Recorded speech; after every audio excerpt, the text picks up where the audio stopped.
Good morning, everyone. I'd like to formally welcome you to the MAPC April 22nd, 2022 Executive Committee meeting. I am President Erin Wortman, and this Executive Committee meeting is being conducted remotely via Zoom video conference consistent with Chapter 22 of the Acts of 2022. Which suspends the requirement of the open meeting law to have all meetings in a publicly accessible physical location to provide public access to the meeting while limiting the potential for abuse of video conferencing technology. Members of the public may view the proceedings at www.youtube.com/user/MAPC Metro Boston. And please keep in mind, if you choose to share your camera, and I hope you do, we can see you. So proceed as you will. So with that, I'm going to call the meeting to order at 11:34 a.m. And at this time, I'm going to call roll. And since we're in virtual meeting, we have to do roll call. So if everyone who is a member could come unmute so we could do this, I appreciate it. All right, here we go. Sharonda Almeida. Here. Kurt Bellavance. Keith Bergman. Present. Karen Canfield. Here. Adam Chapdelaine. Here. Bob Cohen. Tom Daniel. Here. John DePriest. Here. Yolanda Greaves. Sandra Hackman. Mo Handel. Here. Tabor Keeley. Here. Angie Liu. Here. Steve Olenoff. Here. George Proakis. Courtney Rainey. Jenny Raitt. Here. Vandana Rao. Present. Sam Seidel. Here. Lauren Shurtleff. Steve Silvera. Here. Juan Vega. You might be still connecting. Elaine Vanya. Here. And Erin Wortman here. If you didn't come on mute quick enough, just type it in the chat so we can make sure we record that you are present, please. All right, next up on the agenda is the approval of minutes for March 23rd, 2022. Is there any questions or comments?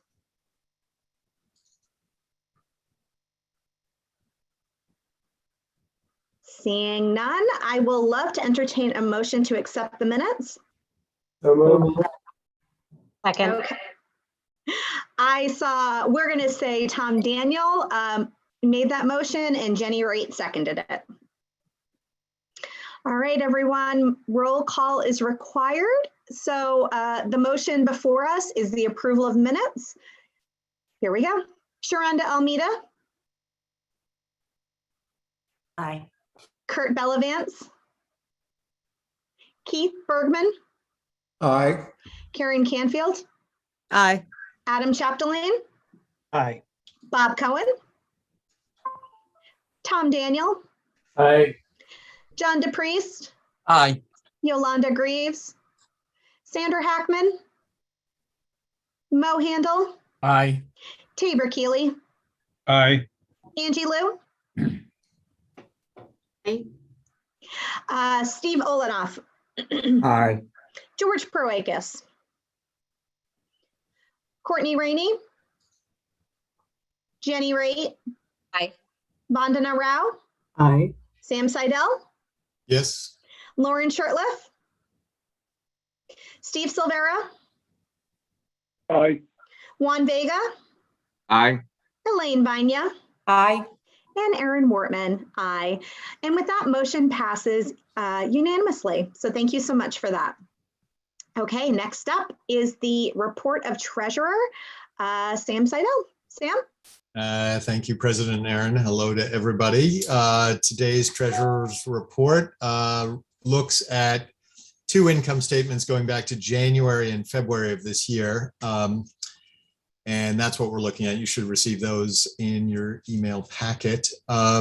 Looking first at January, which also reflects the mid-year budget changes we had made just prior to that.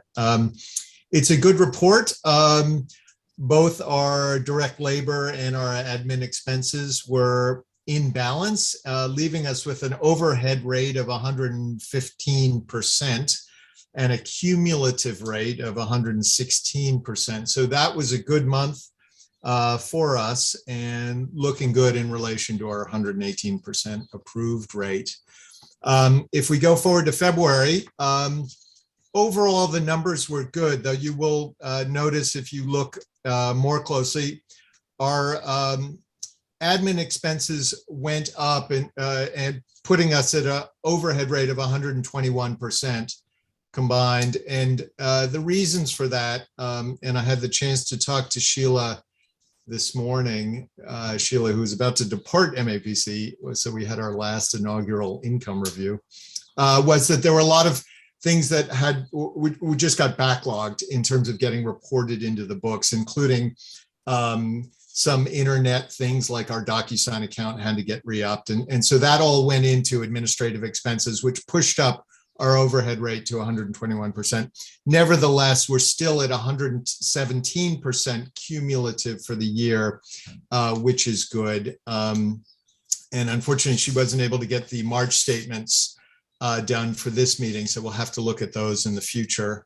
Other than that, work continues on the Finance Committee. We're getting into budget season and the audit has been completed. So at some point we will review that. That concludes the Treasurer's report. Any questions, comments, thoughts? Hearing none, I would hand this back to you, President Aaron, if I might, for acceptance, I assume is what I can never remember the word, acceptance of the Treasurer's report. So move. Second. Okay, I see a motion by Mo and a second by Tabor. I see Mark with his hand up. I see you, Mark. Mark? Yes, thank you. Thank you, Erin. I just wanted to make sure to once again thank Sheila, who is on the line, although I don't see her screen, for everything she's done for and at MAPC over these many years. I wanted to make sure to introduce, and I know some of you know them, but not everyone, Peter Dilsizian and Lourdes Alvarez, who are both also with us today, who will be the co-interim directors of finance until the start of our new finance director. I'll have more to say on that in a little bit, but I'm glad to have Lourdes and Peter both with us today and thank them for stepping up to accomplish their regular roles, but also additional roles going forward. So that is the finance staff that is with us in today's meeting. Thank you all. Thank you so much, Mark. Yep, let's do the little claps. Thank you. And Sheila, you will be so missed. And Lourdes and Peter, thank you so much for stepping up in the interim. I'm sure Sam breathes a little easier as a result, not that much easier, but he breathes easier. But that's just Sam. But thank you so much for that. So is there any other, hi Peter, is there any other questions or comments before we proceed with the vote? Great. If everyone could come off mute, please. The motion before us is to accept the Treasurer's report. Here we go. Sharonda? Aye. Kurt Bellavance? Keith Bergman? Aye. Karen Canfield? Aye. Adam Chapdelaine? Aye. Cohen? Tom Daniel? Aye. John DePriest? Aye. Yolanda Greaves? Sandra Hackman? Mo Handel? Aye. Tabor Keeley? Aye. Angie Liu? Aye. Steve Olenoff? Aye. George Proakis? Courtney Rainey? Jenny Raitt? Aye. Vandana Rao? Aye. Sam Seidel? Aye. Lauren Shirtliff? Steve Silvera? Aye. Juan Vega, Aye. Elaine Vina, Aye. and Erin Wortman. Aye. With that, the motion carries. Thank you so much. And again, thank you, finance team, for all your work on this. Thank you, Sam, for your report. Mark, did you have anything else? Your hand is still raised.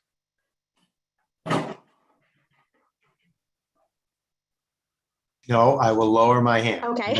And I'm next up anyway, so. That is, I know, you're just so excited. All right. So with that, thank you again. So next up is update on key staffing. We don't like to use the word issues, we just use opportunities. So update on key staffing opportunities. Mark? So the most important one that I'd like to mention is that we have hired Anna Cole to be our new finance director.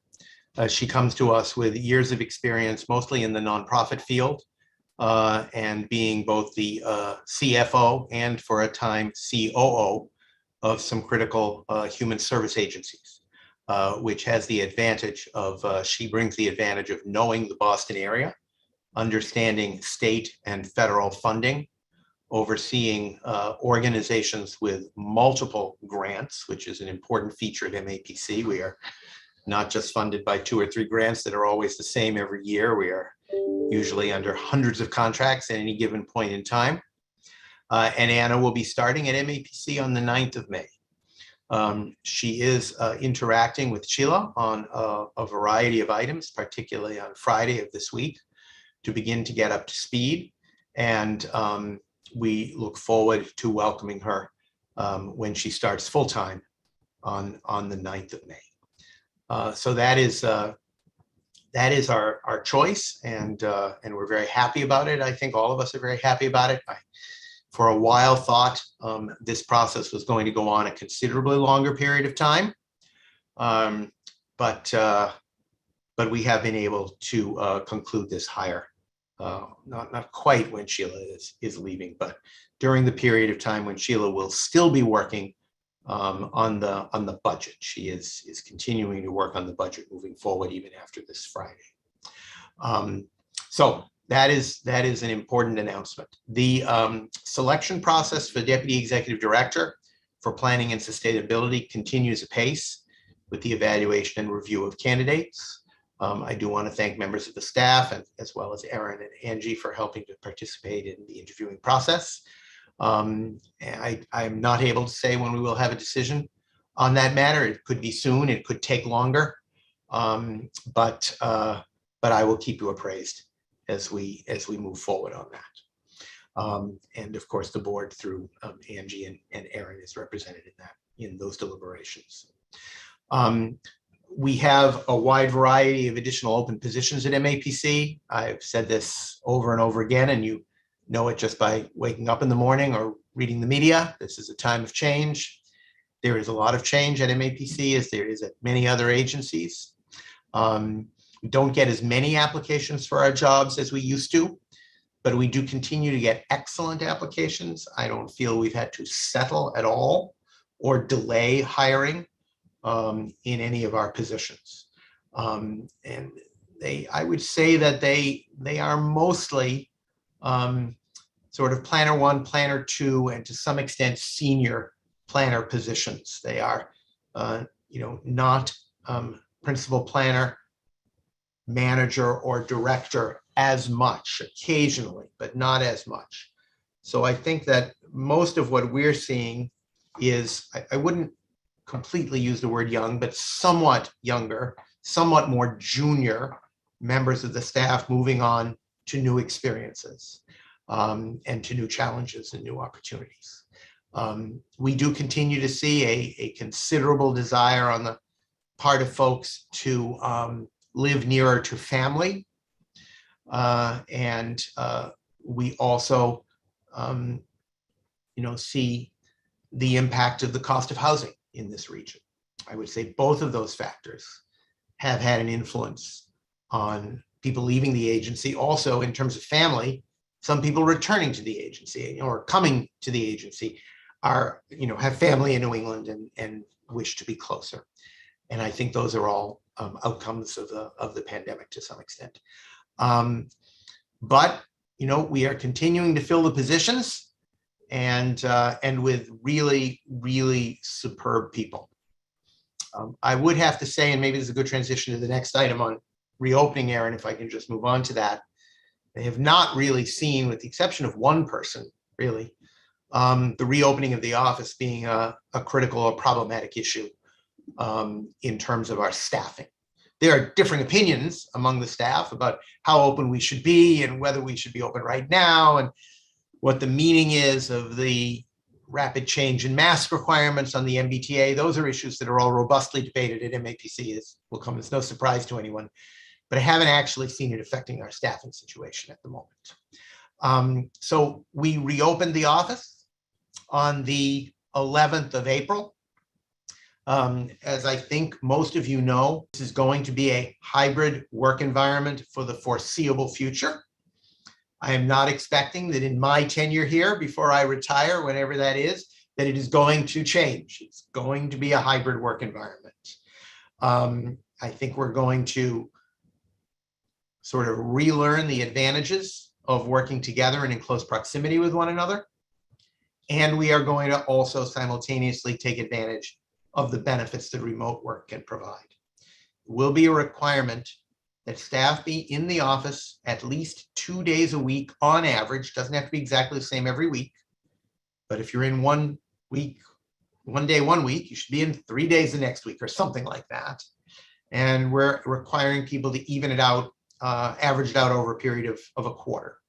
I have not yet put that requirement into effect for a variety of reasons. Right now it is scheduled to go into effect on the 9th of May, and I highly anticipate that it will, based on all the data that we're reviewing, discussions with staff, and an ongoing assessment of what's happening in our cities and towns and with our partner agencies, including on the state level.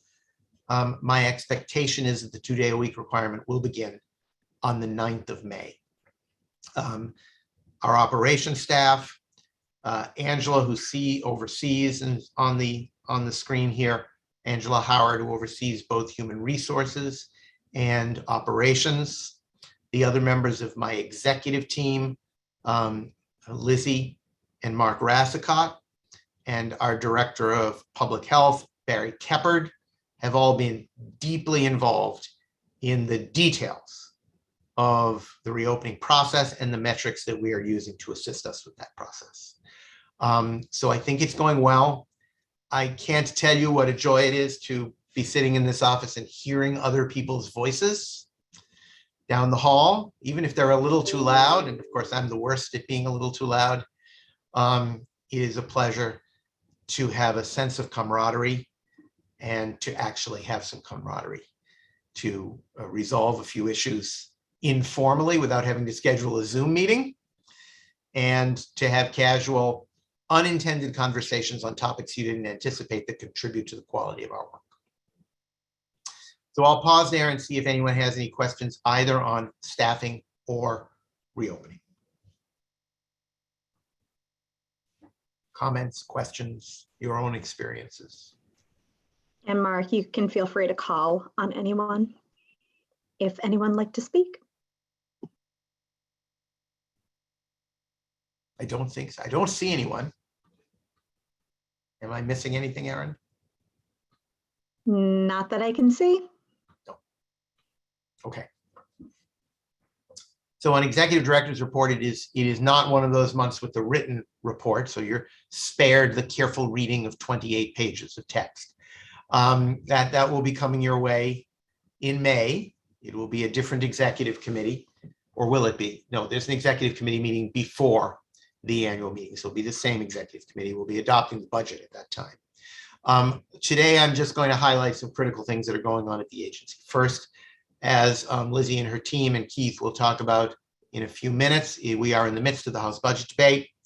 That is engaging us in a lot of work. At the same time, we are also engaged in a lot of work in preparation for what we are calling ARPA 2, which will be the second big legislative bill on ARPA spending. It may come soon, it may come late. It does not appear that it's going to come as part of the budget at this point in time, which was originally anticipated, but we are spending a lot of time on the budget. We are spending a lot of time on ARPA 2, and we are spending a lot of time on sort of our late breaking efforts to move certain pieces of critical legislation. We've endorsed lots of pieces of legislation, but we can endorse 50 pieces of legislation in a given month. We probably spend a lot of time on 5 or 6 of them because those are the ones that are moving. So for example, Matt Walsh and I are right now, and Lizzie, engaged in some sort of last minute efforts to push right to council as one example. There was a lot of discussion about funding for school meals during the budget. There is a lot of work going on in regard to a whole host of revenue issues, including transfer fee, home rule petitions. And as time passes, as we get closer and closer to the end of the session, we spend a lot of time on those individual items. Another important thing that's going on at MAPC is the restarting of our 2 coalitions, the North Shore Coalition, which never really stopped, but which spent a lot of its time on COVID-related issues in the last 2 years, and the Metro Mayors Coalition, which I think was a little more sidetracked by COVID and had to sort of take a pause on some of its other requirements. Metro Mayors had an in-person meeting at the Parkman House hosted by Mayor Wu a couple of weeks ago. We dealt with 3 critical issues. First of all, the MBTA made a presentation on their bus network redesign. There was a lot of talk and discussion and comment on moving that forward and on people's sentiments about the bus network redesign. There was a discussion of fare free and means tested buses, which Mayor Wu and Eric Barassa played a very big role in. And then finally, there was the restarting of the Metro Mayor's Housing Task Force, which both Mayor Wu and Mayor Arrigo from Revere have agreed to co-chair. The previous co-chairs were Mayor Walsh and Mayor Curtitode, obviously neither in their previous seat any longer. So we're moving forward on housing production, displacement, fair housing issues within that arena. Another area that's taking up a lot of time and effort at MAPC is following up with our communities on efforts to implement the local rapid recovery plans. Scores of communities across the Commonwealth worked on that. Many of our MAPC communities did LRRPs.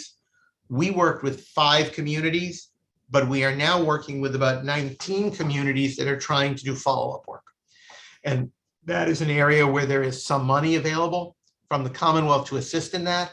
But honestly, we're looking through the budget, the Economic Development Bond Bill, and ARPA 2 for more money to help to assist with LRRP implementation.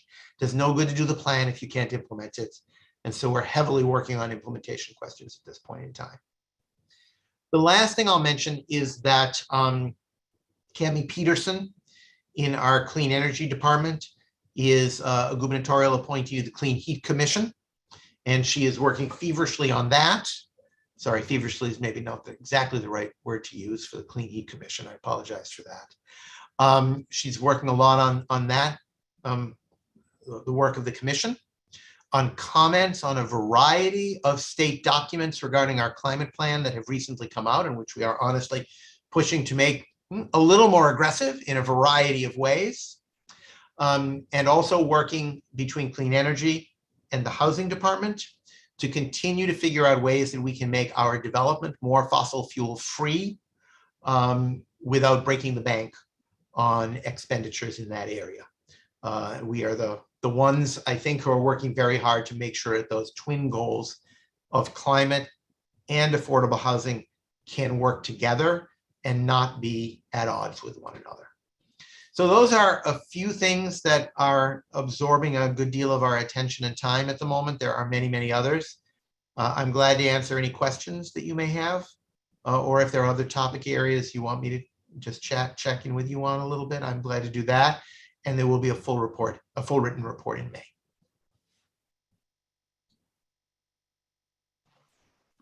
You're letting me off the hook too easy here, folks. We'll make you pay next month. Is there any questions or comments for Mark?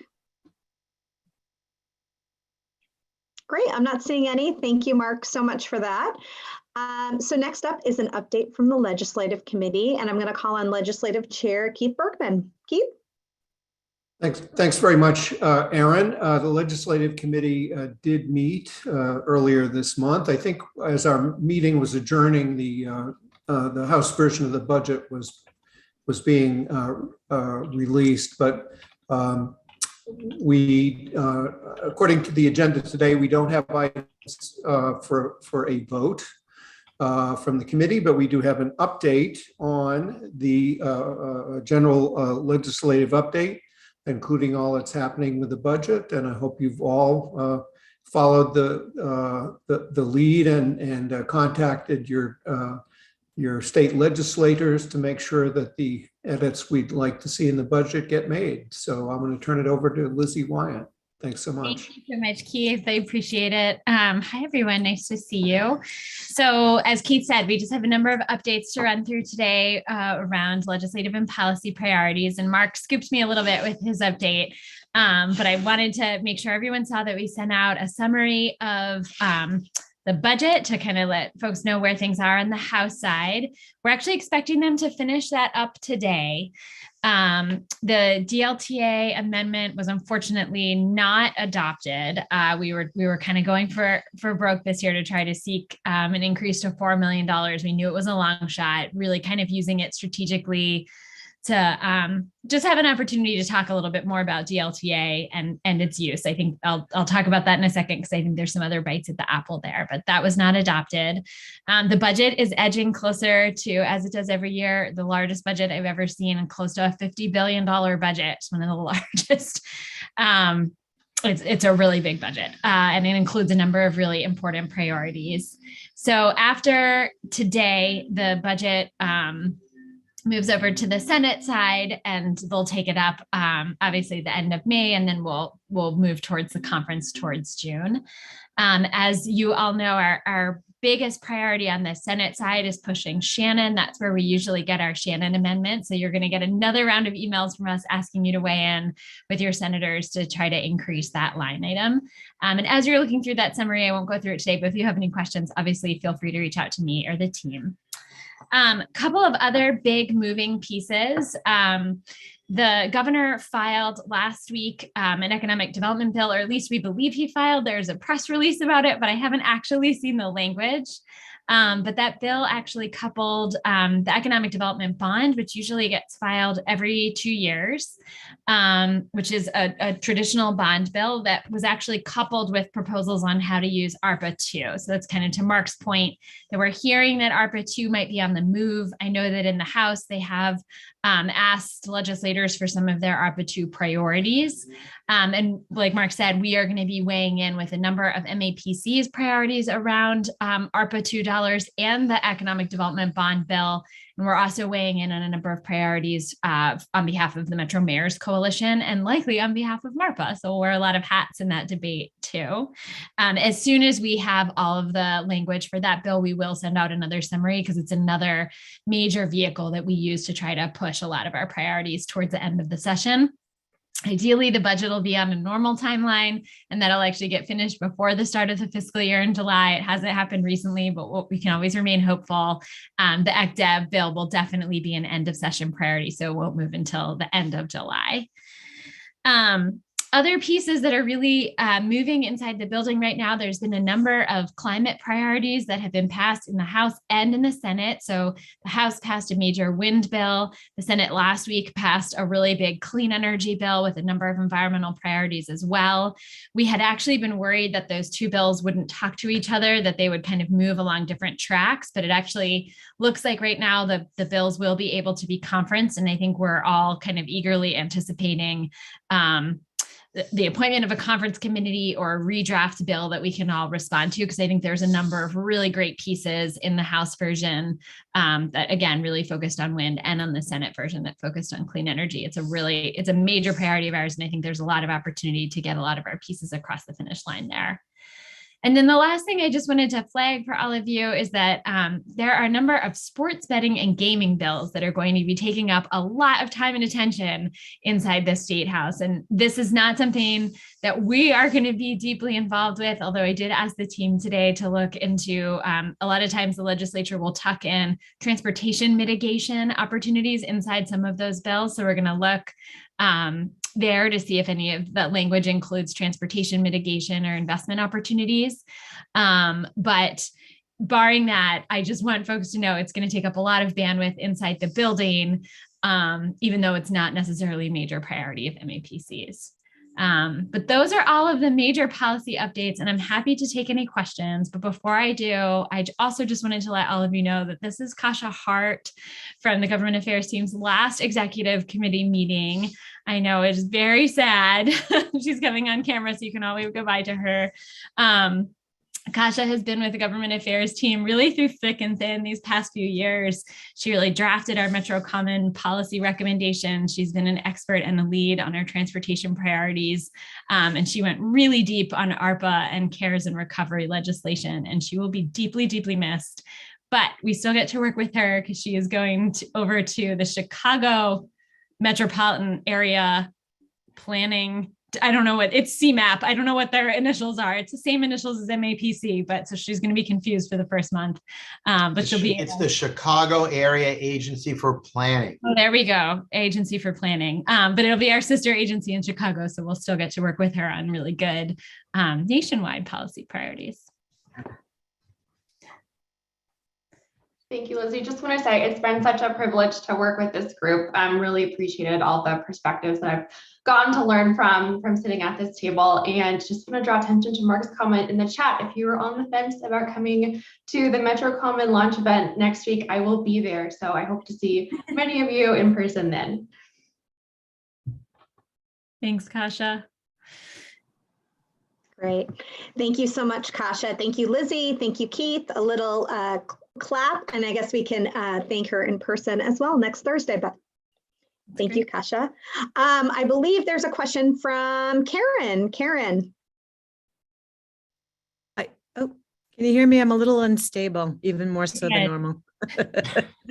Yeah, I wanted to just say goodbye, good luck to Cassia, and we'll miss you.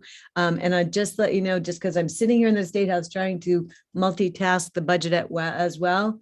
The governor's office just released the details on they're calling the Forward Act. Mm-hmm. It's H720, which details every municipality's ARPA first round. So I may be jumping off momentarily. That is good to know. It's funny. Yeah. I know that Matt and George are off camera right now, and I guarantee you they are looking that up at the moment. Oh yeah, yeah. So, hot breaking off the press right now. I love it. I know. Thank you, Karen. Straight up from the State House. Thank you. Oh, Matt can confirm. Awesome. All right. Everyone is just busy bees right now. Thank you so much. Any other questions or comments before we move on the next item? Not seeing any. So thank you so much again. So next up, I am going to introduce Ben Faust, who is doing the project update for today. Ben, take it away. Thanks, Erin.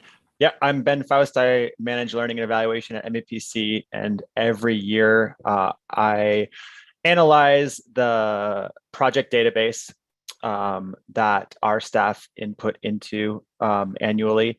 And look for trends and lines of inquiry that we can try to unpack and improve our work by. So I'll go ahead and share my screen.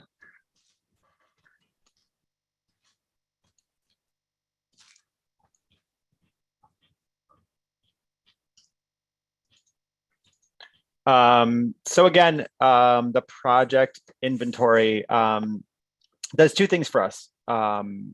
First thing it does is it tracks what we do where, which helps us account for what municipalities we have worked with, what are we working with them on, and how frequently we're doing it, so that we can be constantly ensuring that we are casting our net wide around the municipality. We also have space in the project database to track how it went. We hope encourage staff to use this for learning opportunities, to see how what their roadblocks are project by project, to try to surface some learnings and to seek improvements, and to check some boxes around what they hope to achieve year by year. What I'm going to present to you today is on the former side. It's what we're doing with who, where, what kind of work we're doing with which municipalities and how often. One caveat I always give is that MAPC does a diverse amount of projects. So a research project that we do internally about some municipalities is much different than a project, an HPP project that we engage with directly with municipality. So all that is to say, there's often a little noise in the data around how we capture it. And so I don't think of these, what I'm going to show you today, as conclusions. Again, I think of them as lines of inquiry that we can take back to staff and department heads and say, you know, these are some trends we're seeing at the organizational or department level. What do you think about it? How might it inspire you to do things differently next year as you strategize for your work? So the first data point that we looked at is how often are our projects advancing specific strategic priorities. And you may remember that our organization is guided by these strategic priorities. They came out of our last strategic planning process, and they are the big picture items that we want to be pushing to project by project as much as possible. And those are climate change, equity, regional collaboration, and smart growth. A project could hit all three, or they could hit none.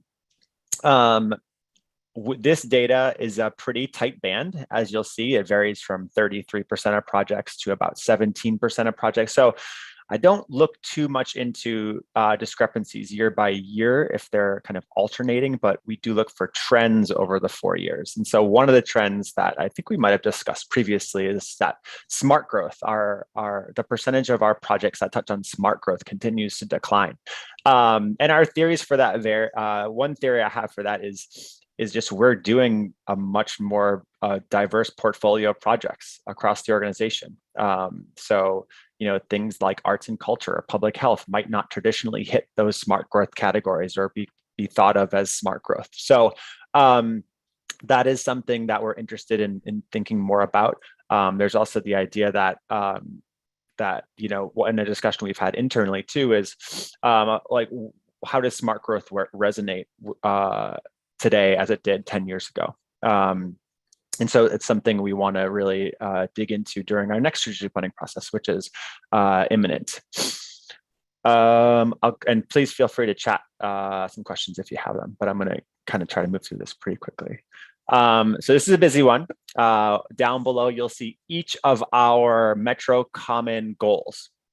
And what we did there is we monitored, how often project managers are attributing those goals to their projects. And again, we're not looking too much into like alternating numbers. We're looking more for trends. A couple of the ones that are trending downwards are a healthy environment and economic security. I'm interested in the economic security one. As part of Metro Future, there were maybe more goals and strategies that we as an organization didn't pursue as actively.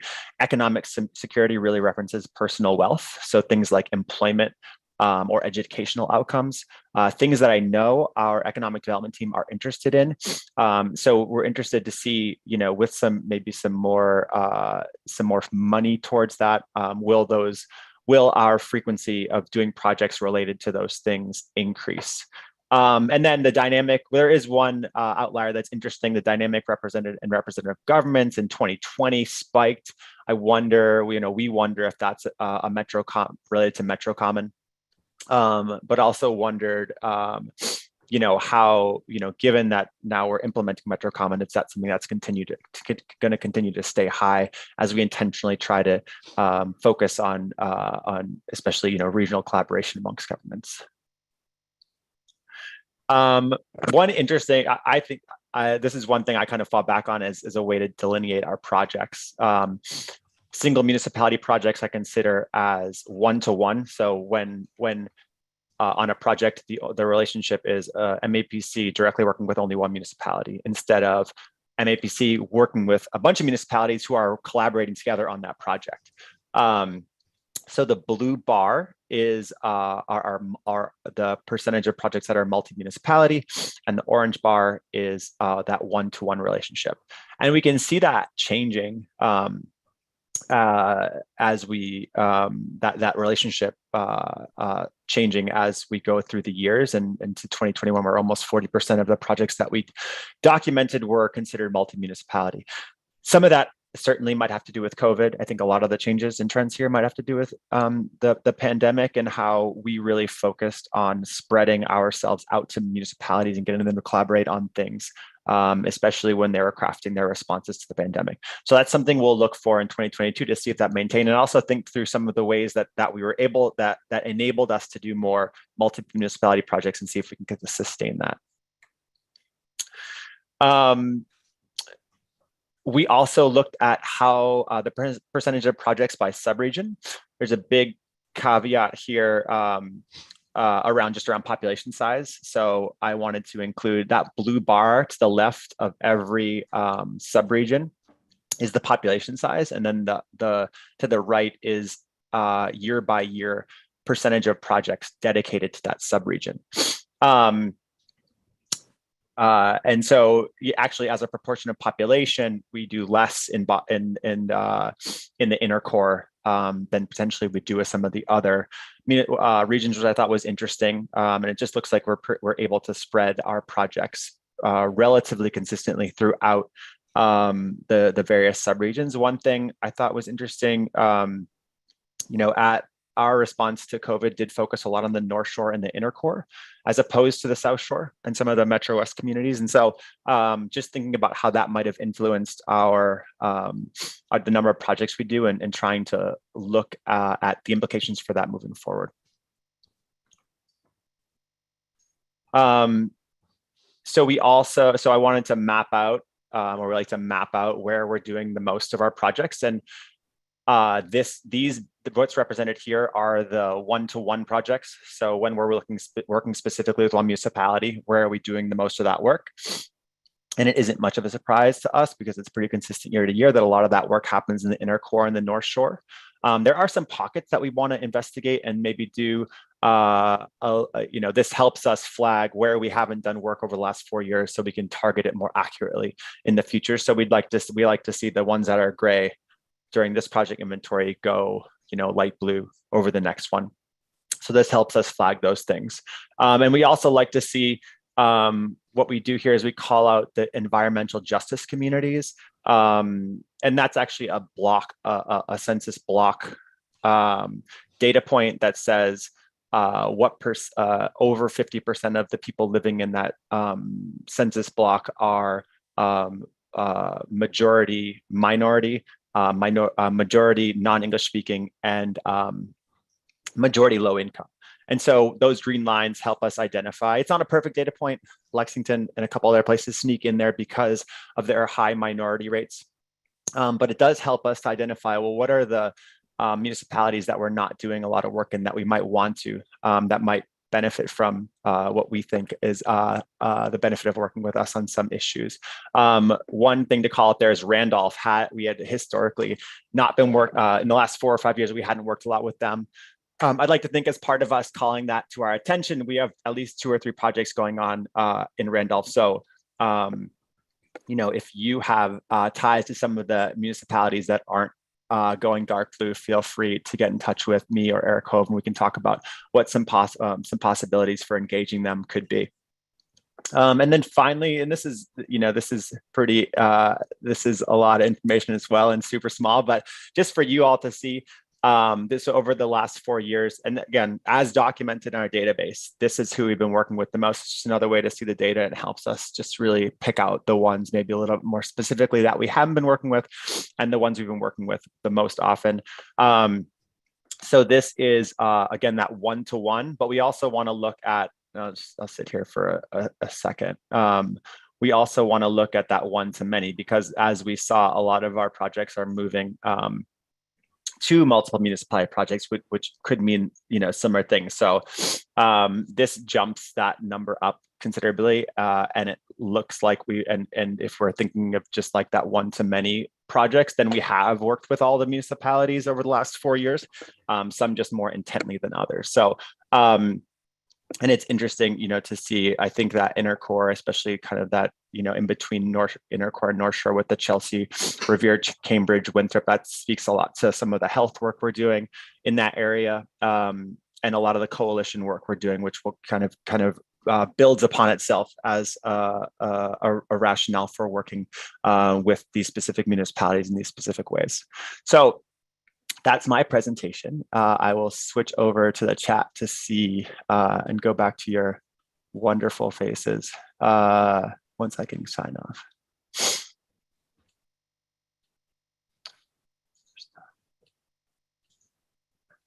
So Ben, while you get that together, we did have one question in the chat that I think you can answer pretty easily. Mark asked, are the years that you talked about, is that calendar or fiscal? Calendar. Okay. Oh, we get a thumbs up for that answer. Thank you. And then obviously, if you want to raise your hand or type it in the chat, it's totally up to you. But I know we have a lot of data enthusiasts here, so I'm sure there's a lot of questions. Oh, yes, Buzz, go ahead. Well, because there other hands weren't popping up quickly. I think this is a remarkably good thing for us to do occasionally, and the work looks like it was really exceptionally done. So credit all around for that. It does dawn. Two things leapt to mind for me.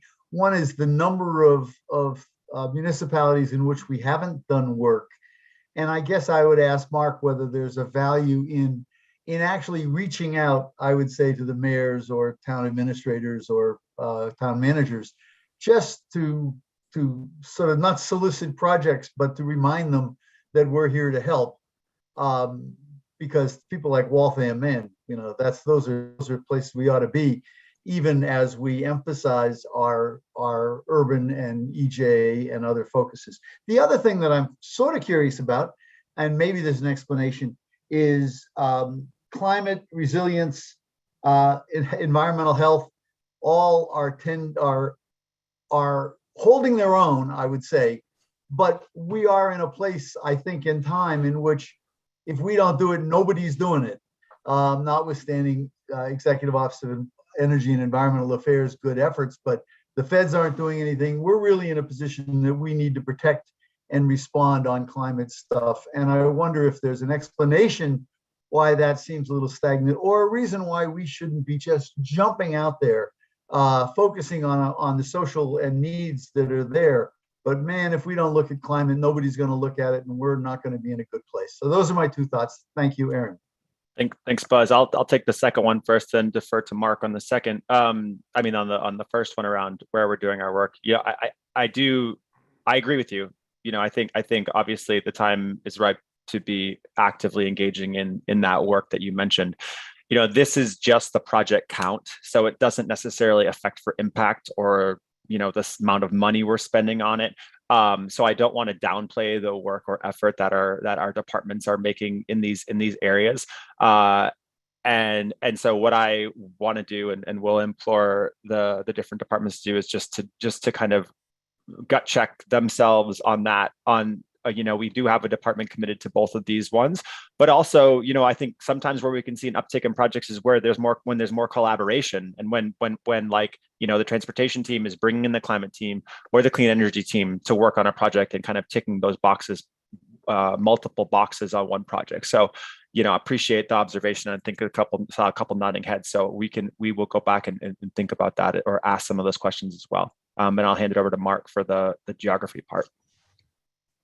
Well, I'll start by saying something about climate. Buzz, I think we are doing a tremendous amount of climate work. And if I recall, I don't have the slide up in front of me, but I noted that on the Metro common goals, of which I think there are 9 or 10, 10, okay. I believe that numbers 1 and 3 are both climate related. And those were 2 that had gone up. I think they went up. Maybe I'm wrong. And I thought transportation also went up. So I think that, the amount of money, the number of staff, and the number of projects that we're working on are all increasing in the climate arena. We're doing a tremendous amount of policy work in the climate arena. And sometimes the project count may not go up, but we're doing more. So, an individual project can get bigger, or an individual project can involve 6 communities instead of 3 communities. And I think that all of that is an indication of a tremendous amount of focus on climate issues, both mitigation and resilience here at the agency. We do try and reach out to those communities that we are not doing as many projects in. I'm very pleased to say that I recently signed a contract to do an economic development plan in the town of Marshfield. As you know, we've had a complicated relationship with the town of Marshfield, which for a while was interested in leaving MAPC because of a philosophical disagreement with us on a few issues. I had a very good conversation with the town administrator recently where I think it's fair to say that is in our path. And we are working with them on their economic development plan. Recently sat down also and had coffee with a member of the Board of Selectmen in Wellesley, trying to explore additional ways that we can work with that community. There are other communities where I think it's a little more difficult. I think I have a good relationship with the mayor of Waltham, but he's not all that interested in doing that much work with us. There are a lot of very particular reasons for that. So we will continue to monitor all of those communities and reach out to them to try and make sure that we can do more projects. The one part of the region that I'm a little concerned about in that regard is SWAP. We do have an incoming SWAP coordinator who I think can build on some of the great work that Kasha did in SWAP. I think we had them working on a number of joint projects, but not as much individual work with the individual communities. And for example, I can think of the so-called Living Little project, which is related to smaller housing types that we were doing in SWAP, but that's multiple communities. And it still leaves us in a situation where if you look at Sherburne and Milford and Hopkinton, some of those other communities, we're not doing very much with them. So going to work a little bit with the new sub-regional coordinator to see if we can advance that kind of gray area on our map. That said, it is 4% of the population, so we need to keep that in mind as well. I'd just like to add a couple things on the outreach in particular. I mean, I think we're thinking about this kind of like as a 3-pronged approach. Emily and Lizzie have been kind of leading up efforts targeting incoming new municipal administrations. And then Mark and Lizzie have been, kind of doing the rounds, meeting these new leaders, introducing them to MAPC, getting them familiar with, the types of work that we can offer. I've been working on the Metro Common DU presentations to communities, letting them know about the plan. Had a really great site visit in Burlington, again, a town we don't do a ton of work with. I brought Travis from transportation and Chris from land use with me. And I think, we did a little site tour of some of the development projects going on there. And I think we are going to have a TAP proposal that came out of that meeting.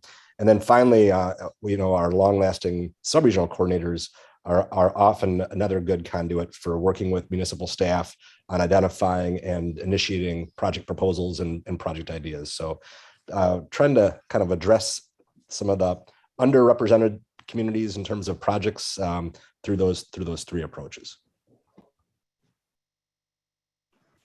Thank you, Eric, and Ben and Mark for your answers on that. Is there any other questions?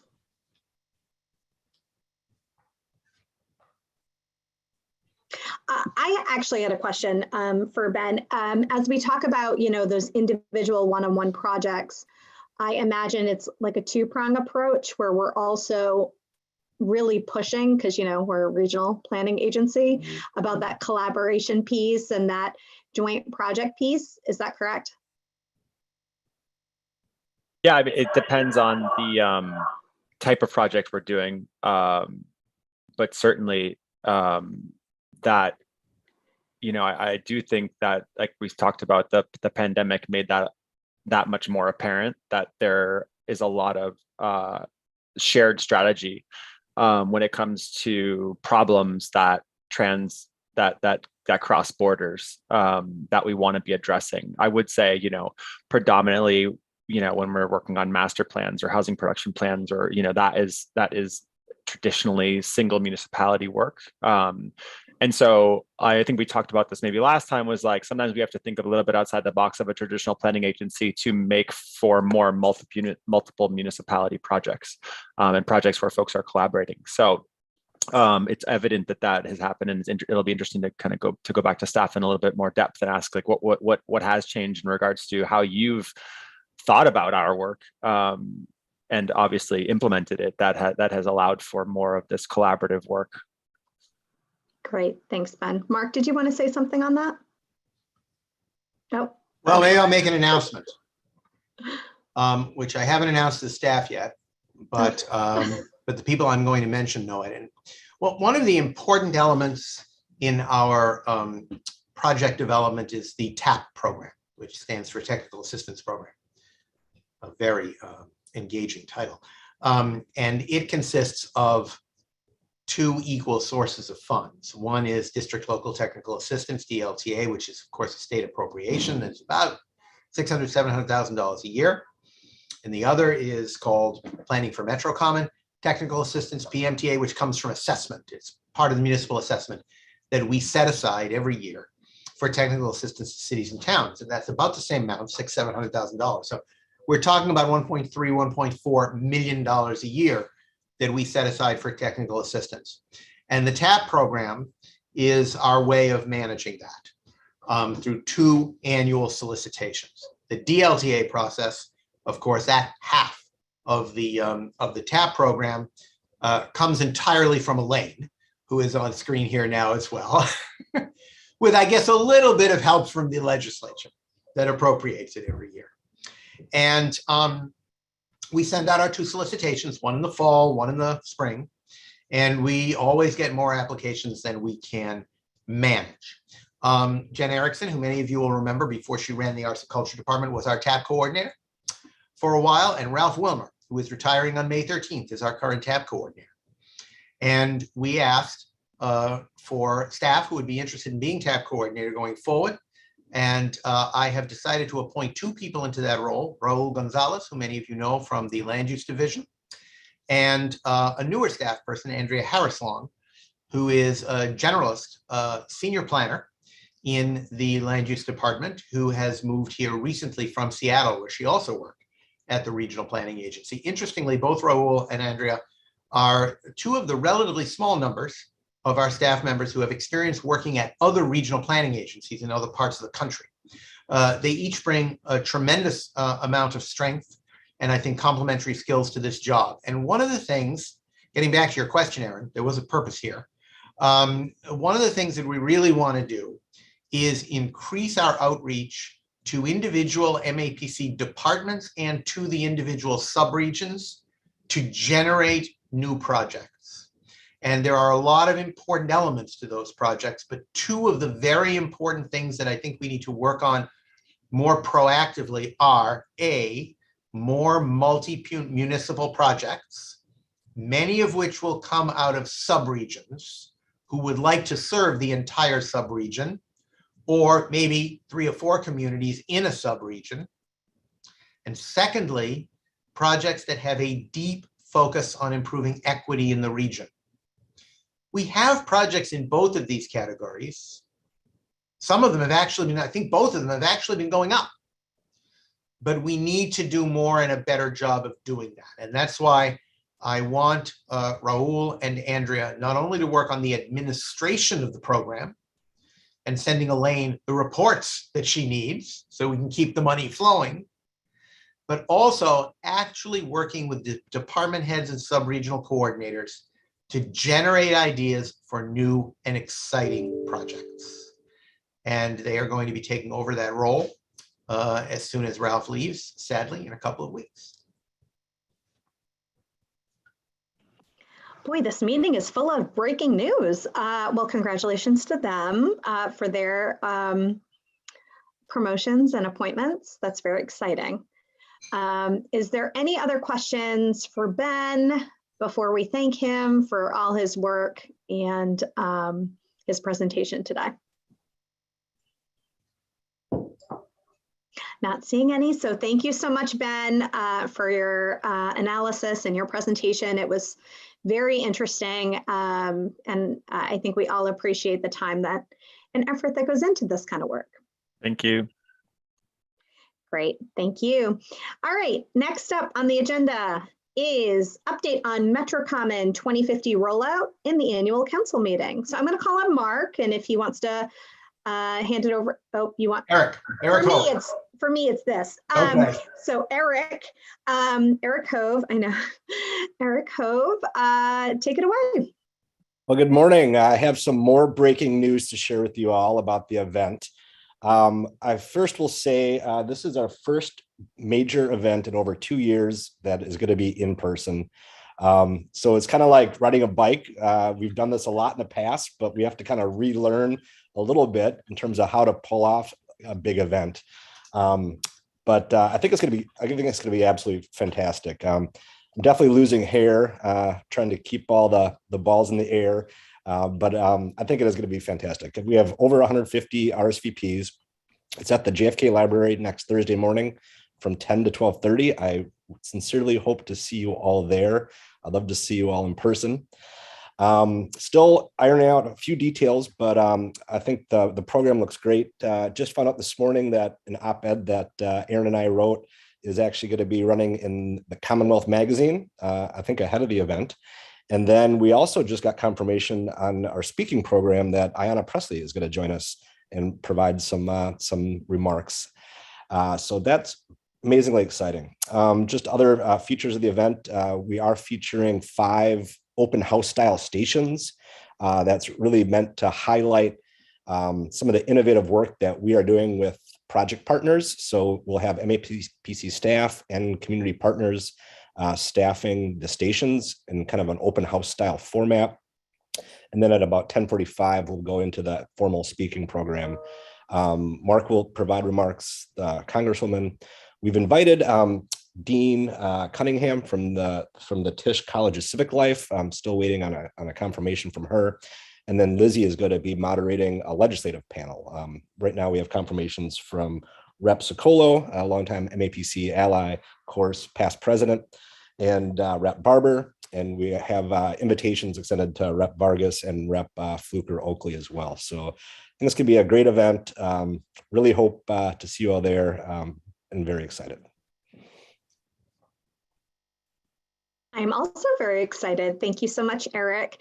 Mark, do you want to wait? Are there any questions on the Metro Common event? I see that the registration link, if you haven't done so already, has been dropped in the Zoom chat. So thank you, Kasha, for that. Any questions on Metro Common 2050 event? Not seeing any. So Mark, do you want to talk about the annual council meeting? That's Lizzie. Sorry, Lizzie. Lizzie, do you want to talk? Lizzie, do you want to talk about the annual council meeting? I'm glad to. I have no big breaking news on the council meeting other than the fact that you all need to come. So our annual council meeting is when we do our elections. We'll be electing our officers, our slate of officers, and our executive committee as well. So that's why Mark said we have one more executive committee meeting before our annual council meeting, which is the end of May. We are getting nominations in for officers and executive committee members. We will be making a report back to the full council on the officer slate 10 days before, as our bylaws say we must. So we will do that. The meeting is really, really focused on the business of that election. And that's why we've decided to do it as a virtual meeting. Because we need to have as many people present in order to actually do the vote. It seemed difficult to do it as an in-person meeting because we feel like a lot of people are still in a hybrid space. So that will be a virtual meeting. It'll be a pretty tight 1.5 hour meeting. The only other big thing that we're doing is some financial business and the Elliott Scholarship Award. So yeah, I really hope to not be the breaking news at our council meeting. The focus there is on all of you and electing our next slate of officers and executive committee members. So I really hope you will all attend.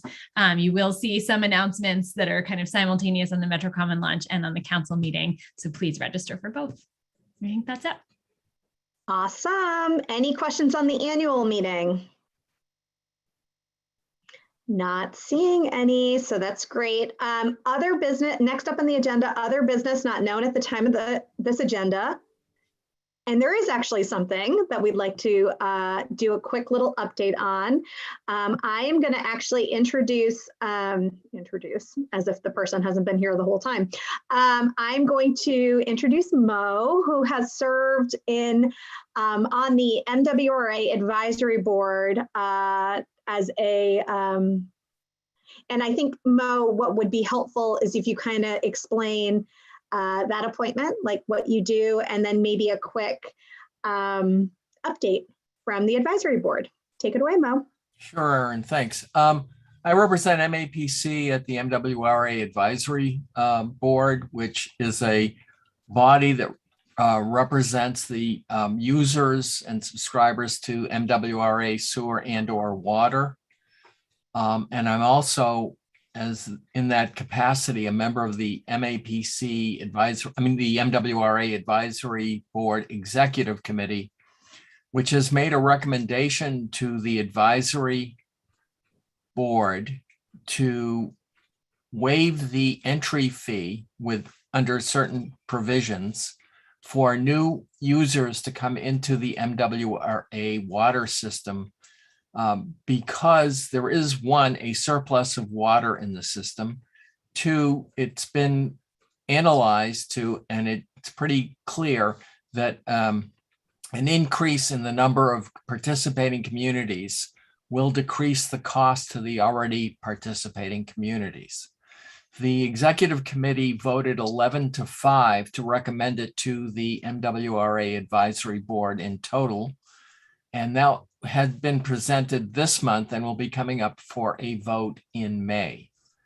The implication, again, is that it will save the participating communities significantly in terms of their costs on a fee basis. The resistance has been a look from some of the communities that they've already paid to join the MWRA the MWRA system, and they resent the fact that some communities will be coming in without having to pay that fee, although they will be expected to pick up the costs of the infrastructure necessary to join. This recommendation is being made because in its discussion with communities, there has been resistance to joining because the fee to join, which recognizes the previous capital expenditures, is overwhelming for some communities. So that vote will be coming up, and you may be hearing about it through your individual communities. Generally, the people who are at the MWRA advisory board meetings are operational people, and the communities that belong have a weighted vote. MAPC obviously has a much less weighted vote since it is not a user of MWRA. I do see some questions as some hands raised. So if you have any questions for Mo, please raise your hand. But as a someone that works for a community with an MWRA that is an existing user, I think this is very exciting. I know that water is a huge challenge for a lot of people. And I think this is such a great opportunity. And I'm glad the MWRA is kind of exploring this and moving forward with this. All right, Vandana. Thank you, Erin. As the MWRA representative on this executive committee, although I sit at the executive office with the Secretary of Energy and Environmental Affairs, I'm sort of wearing two hats here. This is certainly something and an issue we've been hearing about for a long time, decades really, about how communities do not feel that they're quite ready financially to connect with MWRA. And especially with PFAS becoming more of an issue and the expense of treating PFAS, although the state and federal government is already helping communities, but we do recognize that it is still a large impact to communities that are already so strapped in terms of resources that have to go to so many other priorities as well. So this is, I'm sure it's been in the conversation for a long time with, as Mo said, the advisory board themselves and the members not necessarily looking at this issue very favorably. So it's nice to see that the tide has sort of turned.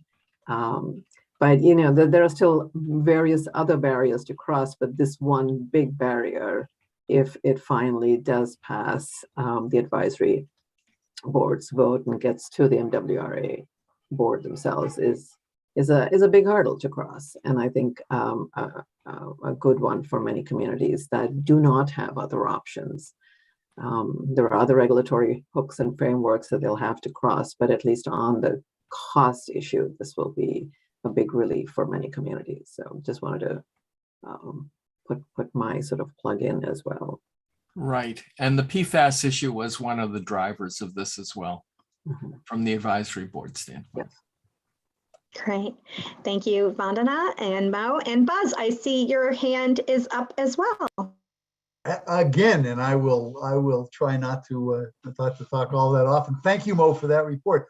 I just thank you, Vandana, for talking about it being a couple decades, because I was sort of a leader within the South Shore Chamber of Commerce and 5 communities on the South Shore who have long felt and have advocated, and in some cases advocated with MAPC's help, that their economic development is stifled by the lack of water. And I chaired a committee that Joe Sullivan and others were on to meet with MWRA. We finally got a meeting, and they came with 15 people, a meeting with 15 people to tell us all the reasons why they couldn't do it and wouldn't do it. And so that was maybe 7 years ago. So I think if you can shift that, it's great. The idea of municipalities paying in is to pay for past capital events. That number, as I recall, was really, the buy-in number was based on the capital from day one. You know, that's 40 years ago now, close to 40 years ago now. And, you know, there's a certain amortization that ought to be taken into account. But, and great planning has been thwarted. There is a reason, despite MAPC's support, that Union Point hasn't really developed the way it ought to develop. And that's, it doesn't have water. And if you include towns like Rockland and Abington and Norwell, they are water constrained. So I think this is a great thing for economic development, for EJ. And I wonder whether MAPC could take or has taken a more active role in having appropriate payments made, or even paid over a longer period of time, instead of having to bond out $5 million in order to get a few $100,000 of extra water capacity. Thank you. Thank you, Buzz. Mark, Tabor's next. You're not responding to Buzz, right? Okay, perfect. All right, Tabor, you're up next. I'd like to say I agree very much with the comments here, and just as a point of context, because many aren't necessarily familiar with this, but this is not, water isn't free, and it didn't magically appear. The MWA worked very hard, 1987 through 91. I think the average annual consumption was somewhere in the range of 400 million gallons a day. And now we're down to in the high 100s to the low 200s, depending on whether summer months or winter months. That didn't happen for nothing. It was an awful lot of work the MWA did, and the state and encouragement for saving, and it shows. And because of that, many of the watershed groups, I represent one in particular, in the Ponce River watershed, are very much in favor of this. It's not so much surplus water, but these are very constrained watersheds that are in the South Shore, as Buzz pointed out, that Hingham, Weymouth, Rockland area. I, as a commercial real estate broker, have lost several deals in that Union Point facility over the many years because of the limited amount of water. Union Point was only allowed 150,000 gallons a day because that's what the naval station historically used originally. And the towns just don't have the extra to spare. So this would be a huge boon to that area, but not just the naval station, but also to the surrounding towns. And the watershed groups would love to see their own watersheds less impacted. So I think it's a great idea, and there are an awful lot of communities that would benefit, not just the particular towns, but the environmental communities and environmental justice throughout. So thanks for the opportunity to say something. Thank you, Tabor. Mark, you're up next. So this is the point where if we weren't virtual and we were sitting at the table in the third floor conference room, either Rebecca or Lizzie would kick me under the table to stop saying something. But I guess I'll be a little bit of the skunk at the garden party here. First, I'll ask a question. Are there any requirements or incentives in place, Mo, to your knowledge, regarding development after new communities join the MWRA to try and ensure that that development will be undertaken consistent with smart growth principles? That's not part of the recommendation to the MWRA. Right. So that's been our problem. If it's made, yeah. That's been our problem. And the MWRA was always saying that they would not be in the land use business. I guess I should start by saying I have always thought the financial argument on the part of the existing communities was a poor one. There were times when, my daughter resented that our son was going to be born, but we had him anyway. And I feel the same way. We have this kind of colonial New England perspective of endless memory. People remember sinking costs that their forebears paid 40, 50 years ago, and they won't let anyone else come to the party. I've always felt that's just silly. We need to find a way to recognize the fact that the economics of the region are different now than they were initially. There has been growth and development. We have more jobs. We have more people. The roadway and transit networks are different, and the water and sewer networks ought to take that into account. So on that side, I'm very strongly in favor of this. The concern that I have is that I feel the MWRA is pretending that it's a lone entity. It has no influence over other things, but we all have climate responsibility. And I am concerned that many of these towns will be incentivized to pursue sprawl-related commercial development, which is going to increase our vehicle miles traveled, increase our SOV travel, and increase our climate emissions, as well as put other strains on the system. So I felt the appropriate way to organize this has been to let people in, and to let people in more cheaply, but to require them to do some smart growth planning as part of that effort, to indicate that at least to a certain reasonable extent, growth and development in those new communities would attempt to accommodate smart growth principles. And without that, I would find it a little difficult to take a position on it. I don't know that I would oppose it. And I think there continue to be strong reasons to do it, but that is the biggest fear that I have. All right, thank you, Mark. Vandana? I just wanted to maybe perhaps respond a little bit to that. So once a community decides that they want to join the MWRA and have worked out infrastructure and other such issues, water quality issues, etc., that they would need to be able to join, they actually have to come to the Water Resources Commission to get that approval. And to be able to get that approval, they have to go through the MAPC process.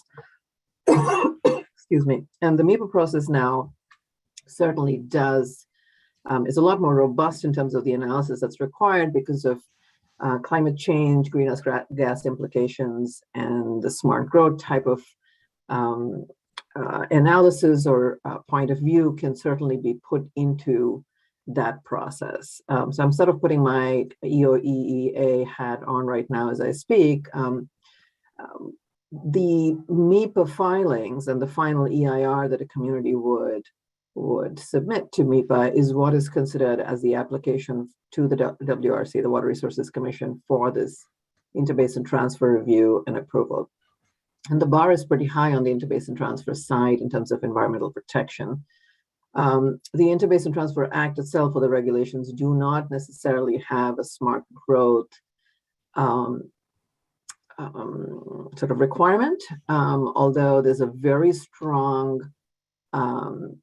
aspect to it, which is on water conservation. So it does accept that there will be growth, but from the water side, it's looking for growth that will be using water as efficiently as possible. But back to the smart growth question, I think MAPC is really the process, the place where some of that would need to come in and can be flushed out, and with the appropriate comment letters in there would make it to a secretary certificate, etc. So I think there are some avenues for that much stronger smart growth / climate implication, which the nexus is very clear for that to happen through the MAPC process.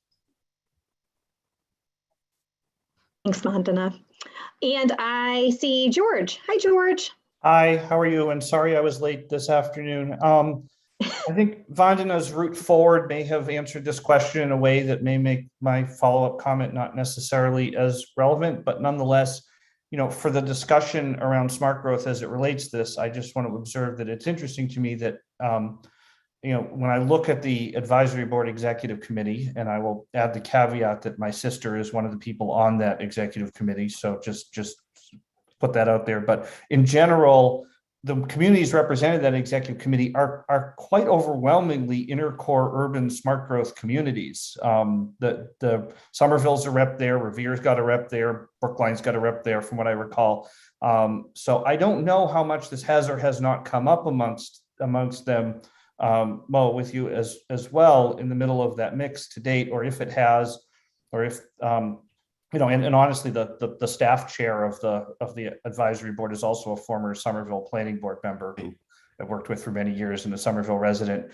So there's definitely, I would hope there's a chance to at least have that conversation. When I look at like the Union Point story that folks are telling, I mean, it's sort of kind of the example of exactly where you'd want to get water. It's a brownfield site. It's close to transit. It's a redevelopment site. It's supposed to be relatively compact. Like, it seems like getting these pieces together would certainly be something that would make sense if we could link smart growth with providing more water access. So I just, as a general concept, I hope we find a way forward, whether, and Vandana's comment suggests that the maybe the MAPC process and that's those steps are the ways to do that, and that is fine.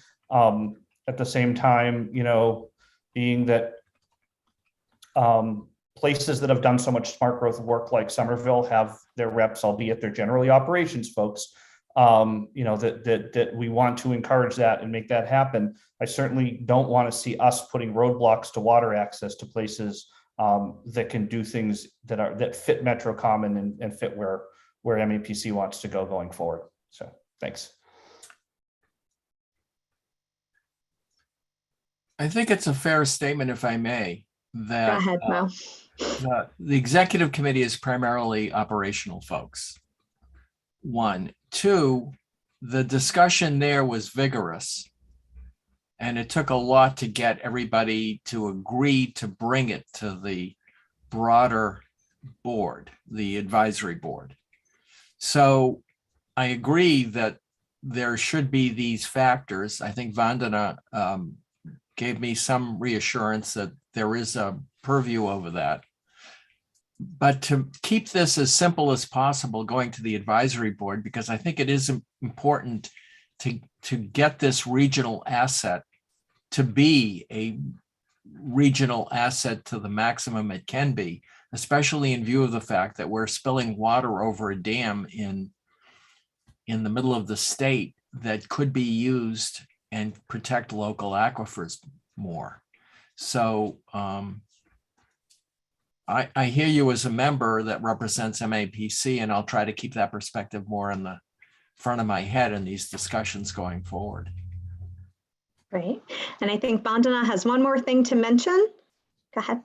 Although, Mo, it's not a bad thing to have a dam spilling over. It's it helps the environment there in that part of central Massachusetts. But certainly that reservoir is overflowing right now. So there's a lot in our water use from that reservoir has come down by what 40% or so since, or actually more than half since its heyday. So there is certainly a lot of water, and with climate change, and again, I'm putting my water policy hat here more than my MWRA hat, but with climate change and us expecting to see more short-term droughts and even long-term droughts, but certainly short-term droughts and what we call as flash droughts that are coming in very quickly. And we've seen this in the last couple of droughts, and especially in the South Shore. I don't know what's unique about the South Shore. It's something we've started to think about, what makes the South Shore particularly vulnerable. But in both instances, they experienced a flash drought with some very quick changing and quickly deteriorating drought conditions, which certainly also will impact water supply there, as well as the environment and habitat, et cetera. So looking to get water from other sources, but looking to get it in a way that still is an efficient and conservative way, I think is the best sort of water policy going forward. And of course, the growth implications of that do happen. Just wanted to point out, and I think, Eric, you mentioned it, you may have been at EEA at the time when, during Steve Pritchard's time when he was the secretary, there was a big public hearing at MWRA specifically on the smart growth issue, which was, I think that conference room was overflowing with people, and there was a lot of discussion on it. Of course, this goes back 15 years. Our thinking has evolved, and with climate change as sort of the new sort of umbrella around all our issues, I think a relook and rethink at some of these types of issues really does make sense as we look to sustainability in the next several decades. So glad to hear so much interest here and so much excitement about moving forward, but in a cautious and much more practical way. Well, thank you, Vandana. And I want to be conscious of people's time, but I do, want to take the opportunity to thank Mo publicly for your service representing MAPC on the MWRA advisory board, and also taking a leadership role as well on their executive committee. You make us very proud, Mo, and I really appreciate your thoughtfulness and your input, and bringing it back to us so we can kind of all share in the excitement of progress together. So thank you so much, Mo. Thank you, and I think I benefited from this discussion as well. So thank you very much. Awesome. I also want to thank Mo for making this an interesting meeting, because Lizzie and I were trying to get, and Ben were trying to get people to chat about something, and Mo had the thing that people wanted to chat about all the time. So that was great. Well, I'll pretend you didn't just call me not interesting, but that's okay, Mark. Is there anything else, Mark or Lizzie, that is not known at the time of the posting? Okay, now that we're done calling me boring, so I will at this time entertain a motion to adjourn. So move. Second. All right, great. Motion made by Mo, second made by John. Come off mute, everyone. And one more thing we have to do before we can say goodbye. Here we go. Sharonda. Aye. Kurt. Bye. Yep. Kurt Bellavance. Keith Bergman. Aye. Karen Canfield. Aye. Adam. Bob Cohen. Tom Daniel. John DePriest. Aye. Yolanda. Sandra. Aye. Mo. Aye. Tabor. Aye. Angie. Steve Olenoff. Aye. George Proakis. Aye. Courtney Rainey. Jenny Raitt. Vandana. Aye. Sam. Aye. Lauren. Steve Silvera. Juan. Aye. Elaine.